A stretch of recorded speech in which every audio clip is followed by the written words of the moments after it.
میں اخیر میں مکرر شکریہ ادا کرتا ہوں کرنول کے غیرت مند اور باشعور مسلمانوں کا، اور ہم لوگ بورڈ کا یہ وفد، اس میں کئی ارکان ماشاءاللہ بورڈ کے یہاں موجود ہیں. مولانا یاسین صاحب بورڈ کے سیکریٹری بھی ہیں.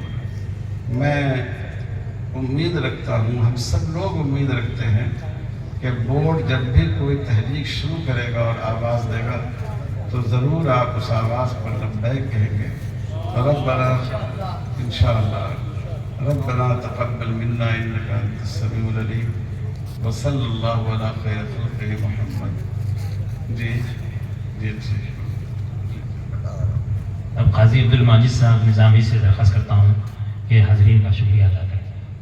اس کے بعد دعا ہوگی حضرت کی، خاص طور سے بارش کے لیے درخواست ہے حضرت سے کہ دعا فرمائیں. 1 مہینہ 1.5 مہینے سے کوئی بارش نہیں ہو رہی ہے ہمارے علاقے میں. بسم اللہ الرحمن الرحیم والصلاة والسلام على سید الانبیاء والمرسلین وعلى آلہ واصحابہ اجمعین. آج کے عظیم الشان اجلاس میں میں مناسب سمجھتا ہوں کہ نہ صرف میں ہدیہ تشکر پیش کروں ہمارے مہمانوں کا، بلکہ یہ تمام مجمع ہدیہ تشکر پیش کرے ہمارے خصوصی مہمانوں کا، اس لیے کہ بڑی قربانیوں کے ساتھ یہ حضرات ہمارے درمیان تشریف فرما ہیں. انہوں نے قرآن کا، حدیث کا، شریعت کا جو میسیج ہمیں دیا ہے آج کے اس اجلاس میں کہ بدلتے ہوئے حالات میں ہماری ذمہ داریاں کیا ہیں، ان ذمہ داریوں کو سمجھانے کے لیے قرآن حدیث کی جو روشنی ہمیں دی ہے، آپ تمام سے ادباً درخواست ہے کہ اپنے موبائل نکال کر اس ٹارچ لائٹ کے ذریعے ہمارے ان مہمانوں کی خدمت میں یہ عزم پیش کریں، یہ عہد پیش کریں کہ جو ذمہ داریاں آپ نے ہمیں دی ہیں ہم ان ذمہ داریوں کو نبھائیں گے، اور ہم ان ذمہ داریوں کو نہ صرف نبھائیں گے، دین کی، ایمان کی حفاظت کریں گے اور شریعت پر عمل کریں گے. پوری انسانیت کے لیے اسلام کے امن اور شانتی کے پیغام کو ساری انسانیت تک پہنچائیں گے. علم سے اپنا رشتہ جوڑیں گے، علماء سے اپنا رشتہ جوڑیں گے، قرآن و حدیث کی روشنی میں اپنی زندگی گزاریں گے. میں ہدیہ تشکر ختم کرنے تک آپ اب یہ اپنے ٹارچ لائٹ ان مہمانوں کی خدمت میں ہدیہ تشکر کے طور پر پیش کرتے رہیں. میں سب سے پہلے ہمارے آج کے صدر محترم فقیر العصر حضرت مولانا خالد سیف اللہ رحمانی صاحب، صدر آل انڈیا مسلم پرسنل لا بورڈ، ہمیں فخر ہے کہ حضرت نے سب سے پہلے صدر بننے کے بعد ہماری سیاست میں تشریف لائے ہیں. ہم آپ کا تہ دل سے شکریہ ادا کرتے ہیں. اللہ تعالیٰ آپ کی خدمات کو قبول فرمائے، آپ کے عمر میں برکت نصیب فرمائے، آپ کی صدارت میں امت مسلمہ کو ایک عزم، ایک حوصلہ نصیب فرمائے تاکہ یہ مظلوموں کا ساتھ دے اور ظالموں کے ہاتھوں کو روک سکے. فجزاکم اللہ احسن الجزا. میں ساتھ ہی ساتھ اس کے بعد ہمارے ڈاکٹر یاسین علی عثمانی صاحب دارالعلوم برکاتہم، جو بہت دور سے بدایون سے یہاں تشریف لائے ہیں، بہت محبت کا، امن کا پیغام آپ نے دیا ہے. میں ان تمام کی طرف سے آپ کی خدمت میں ہدیہ تشکر پیش کرتا ہوں. اور اس کے ساتھ ہی ساتھ شاہ مصطفیٰ رفاعی صاحب جو مسلسل محنت یہ عمر کے باوجود بھی ہمارے درمیان تشریف فرما ہے، آپ کا. اور اسی طریقے سے ہمارے مفتی عمر عابدین صاحب قاسمی مدنی ہمارے نوجوان قائد ہیں، ماشاءاللہ انہوں نے ہمیں ایک روشنی دی ہے. ہم اس پر عمل کریں گے اور انشاءاللہ بہت جلد آپ کو بتائیں گے کہ ہم نے کیسے اپنی زندگیوں کو بدلا ہے. اسی کے ساتھ ساتھ برادر سراج الرحمان صاحب نے بھی تیلگو میں ایک پیغام ہمیں دیا ہے. اس کے علاوہ محترم جناب متین الدین قادری صاحب، اور اس کے علاوہ الحمدللہ واقعی میں ہمارے پاس آندھرا پردیش میں خصوصاً کرنول میں تمام تنظیموں نے مل کر ایک کل جماعتی اجلاس کیا. مجلس العلماء، جمعیت العلماء، آل انڈیا ملی کونسل اور جمعیت المشائخ، ان تمام کے ذمہ دار کا ہم جمعیت اہل حدیث اور اسی طریقے سے ان تمام کا ہم نوجوانان کا کہ رات دن مختصر سے مدت میں بہت شارٹ پیریڈ میں ہمیں ایک پیغام ہمارے اس جلسے کے وہ رواں حضرت ہمارے MLA صاحب نے ہمیں دیا تھا. مختصر سی مدت میں الحمدللہ ان تمام نے مل کر ایک اس جلسے کو اتنا کامیاب کیا. آپ تمام بھی بارش رم جم بارش چلتی رہی اور برستی گئی, اس کے ساتھ ہی آپ نے استقامت کے ساتھ جم کر یہ پیغام دیا کہ انشاءاللہ آج کا یہ اجلاس یہ ہمارے علماء کرام حضرت مولانا زبیر احمد خان صاحب, مولانا ذاکر صاحب, عبدالقدیر شعیبی صاحب اور ریاست سے آئے ہوئے مختلف اضلاع سے آئے ہوئے علماء کرام, دانشوران ملت اور تمام تنظیموں کا اور اسی طریقے سے مشائخین کا اور ان تمام کا ہم شفیع پاشا قادری صاحب اور جو نوجوانان نے یہاں دن رات خدمت کی ہے ان تمام کا, پولیس ڈپارٹمنٹ کا, پریس کا, پرنٹنگ اور اسی طریقے سے تمام press, electronic media, print media, ان تمام کا ہم تہ دل سے شکریہ ادا کرتے ہیں. اور اسی طریقے سے ہمارے جمعیت اہل حدیث سے حافظ منظور صاحب اور فردن ایک نہیں, واقعی میں یہ ہمارا ایک ٹیم کی طرح ہم نے مل کر کام کیا ہے, جس کی وجہ سے یہ اجلاس یہ صورت میں ہمیں ملا ہے. اللہ جزائے خیر دے آپ تمام کو جنہوں نے ہمارے مہمانوں کو خوش کر دیا کہ انشاءاللہ آپ کے دیے ہوئے پیغام کی روشنی کو ہم اپنی زندگیوں میں لائیں گے اور پوری مانوتا تک ہم اس پیغام کو پہنچائیں گے. جزاکم اللہ احسن الجزاء. السلام علیکم ورحمۃ اللہ وبرکاتہ.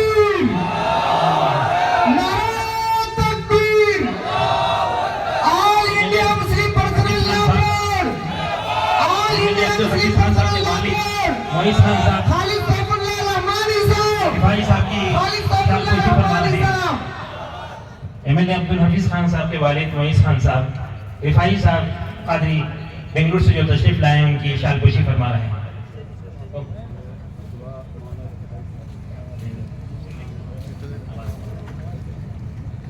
ہمارے برادر سراج صاحب صدر محترم کی شالکوشی فرما رہے ہیں.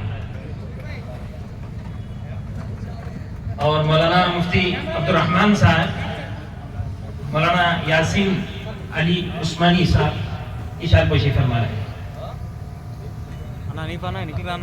میں دوبارہ آپ تمام سے گزارش کرتا ہوں کہ ضلع سے, اطراف سے, دور دراز مقامات سے جتنے علماء اکرام, عمائدین حاضرین ہیں ان سب کے لیے کھانے کا نظم صفدار مسجد کے بازو کیا گیا ہے. جاتے ہوئے اطمینان سے نماز پڑھیں اور خوب سیراب ہو کر عشائیہ سے کھا کر فارغ ہو کر اطمینان سے اپنے اپنے جگہ واپس ہوں. جزاکم اللہ خیر, احسن الجزاء.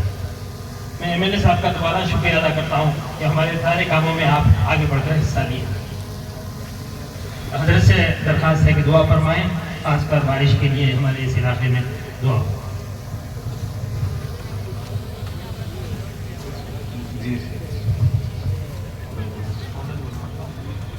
حضرات, میں مختصر دعا کرتا ہوں. ایک درخواست پہلے کرتا ہوں کہ اصل میں ہم لوگوں کو بھی دور تک جانا ہے, ابھی حیدرآباد تک, اور رات کافی ہو گئی ہے. تو میں سلام آپ حضرات کی خدمت میں پیش کروں گا دعا کے بعد. آپ اس کو قبول فرمائیں اور مسافر کی زحمت نہ فرمائیں. درود شریف پڑھ لیجیے. اللہم صلی علی محمد وعلی آلہ وبارک وسلم. ربنا ظلمنا انفسنا وان لم تغفر لنا وترحمنا لنکونن من الخاسرین. آمین. اے اللہ ہم سب کے گناہوں کو معاف فرما. آمین. اے اللہ ہماری خطاؤں سے درگزر فرما. آمین. اے اللہ اس شہر پر اپنی رحمتیں نازل فرما. آمین. اے اللہ اس شہر کو اپنی باران رحمت کے ذریعے اے اللہ خوب سیراب فرما. آمین. ایسی بارش عطا فرما جو نافع ہو, جو زار نہ ہو, نقصان دہ نہ ہو. آمین. اے اللہ ہم سب کو اپنی شریعت پر اور اپنے رسول مقبول صلی اللہ علیہ وسلم کی سنت پر عمل کرنے کی اور ان کے نقش قدم پر چلنے کی توفیق عطا فرما. آمین. آمین. اے اللہ کفر سے, شرک سے, ارتداد سے, گمراہی سے, دین سے ہٹانے والی چیزوں سے اے اللہ ہم سب کی حفاظت فرما. آمین. اپنے حفظ و امان میں رکھ. اے اللہ ہمیں بھی ہماری نسلوں کو بھی ایمان پر ثابت قدم رکھ۔ اے اللہ جن لوگوں کے دلوں میں اسلام اور مسلمانوں کے تئیں نفرت بٹھال دی گئی ہے ان کی نفرتوں کو دور فرما دے۔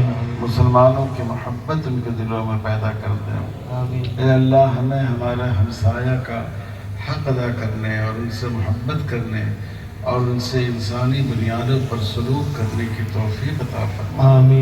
اے اللہ ہمیں اسلام کا سچا اور پکا داعی اور اپنی عملی زندگی کے اعتبار سے اسلام کا نمونہ بنا۔ اے اللہ ہمارے سماج میں جو خلاف شریعت باتیں پھیل گئی ہیں ان کو دور فرما۔ اے اللہ جو لوگ بیمار ہیں ان کو صحت عطا فرما۔ اے اللہ جن لڑکوں یا لڑکیوں کا رشتہ مطلوب ہے ان کے لیے بہتر رشتہ عطا فرما۔ سنت کے مطابق نکاح کی توفیق عطا فرما۔ اے اللہ مسلمان لڑکوں کو بھی اور لڑکیوں کو بھی شریعت میں جو حدود ہیں نکاح کی اور خلاف مذہب لوگوں سے جو نکاح کی ممانعت کی گئی ہے اللہ اس سے بچنے کی توفیق عطا فرما۔ فتنہ ارتداد سے حفاظت فرما۔ تہذیبی ارتداد سے حفاظت فرما۔ رسول اللہ صلی اللہ علیہ وسلم کی عظمت اور محبت پوری طرح دلوں میں جاگزی فرما۔ اے اللہ اسلام کی ایک ایک چیز کی محبت اور اس کا پیار ہمیں عطا فرما۔ اے اللہ اس ملک کا رشتہ ہمیشہ جناب محمد رسول اللہ صلی اللہ علیہ وسلم کے دامن النبوت سے قائم رہے۔ ربنا تقبل منا انك انت السميع العليم وصلی اللہ علی خیر خلقہ محمد وعلى آلہ وصحبہ اجمعین والحمد للہ رب العالمین۔ السلام علیکم ورحمۃ اللہ وبرکاتہ۔ وعلیکم السلام ورحمۃ اللہ وبرکاتہ۔ تمام کے لیے رسالدار مسجد میں نماز عشاء کا نظم ہے، نماز عشاء بھی پڑھیں اور بعضو شادی خانے میں کھانے سے فارغ ہو کر جائیں۔ جو دور دراز علاقوں سے آئے ہیں ان تمام کے لیے درخواست